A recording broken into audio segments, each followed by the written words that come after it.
যেদিকেই চোখ যাবে আধুনিকতা আর নান্দনিক স্থাপত্য শিল্পের ছোঁয়া। মুহূর্তেই মনে হতে পারে আপনি যেন ইউরোপের কোনো আধুনিক স্পোর্টস কমপ্লেক্সে এসে দাঁড়িয়েছেন। চোখ ধাঁধানো লোহার নকশায় তৈরি এই ভেন্যু, যা এখন পরিচিত হোম অফ রাইডার্স নামে, প্রথম দেখাতেই মুগ্ধ করে। দুই দলের জন্য তৈরি ড্রেসিং রুমের উপরের অংশটি নির্মাণ করা হয়েছে একেবারেই ভিন্ন আঙ্গিকে, যেটি পরিচিত গ্র্যান্ড স্ট্যান্ড হিসেবে। নান্দনিকতা আর আধুনিক স্থাপত্য শিল্পের দারুণ সমন্বয় এখানকার প্রতিটি কাঠামোতেই স্পষ্ট। এখানকার উইকেট ইতিমধ্যেই প্রশংসা কুড়িয়েছে ক্রিকেট মহলে।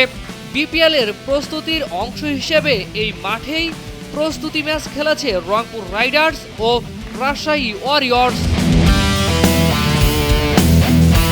হোম অফ রাইডার্সের মাঠে ব্যবহৃত হয়েছে অত্যাধুনিক প্রযুক্তির এলইডি ফ্ল্যাট লাইট, যা উন্নত বিশ্বে ব্যবহৃত হয়ে থাকে।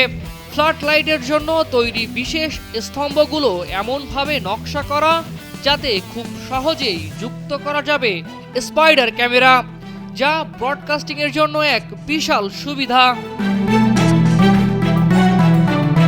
মূল মাঠের পাশেই রয়েছে আধুনিক প্রযুক্তি সম্পন্ন একটি ক্রিকেট একাডেমি, যেখানে অনুশীলন করে তরুণ ক্রিকেটাররা। পাশেই জিম, ইনডোর প্র্যাকটিস ফ্যাসিলিটি, সবকিছুই আধুনিক প্রযুক্তির ছোঁয়ায় সাজানো। খোঁজ নিয়ে জানা গেছে এখানে ব্যবহার করা হয়েছে এমন সব প্রযুক্তি ও ইঞ্জিনিয়ারিং নকশা যাতে অল্প জায়গার মধ্যেই ব্রডকাস্টিং থেকে শুরু করে সব ধরনের ফ্যাসিলিটিস নিশ্চিত করা যায়। আর সেই লক্ষ্যেই বসুন্ধরা স্পোর্টস কমপ্লেক্সে গড়ে তোলা হয়েছে এই অত্যাধুনিক ভেন্যু। সব মিলিয়ে নিজেদের জন্য এমন একটি হোম গ্রাউন্ড পেয়ে রংপুর রাইডার্স গর্ব অনুভব করতেই পারে। ফারিজুল ইসলাম, ডেইলি সান।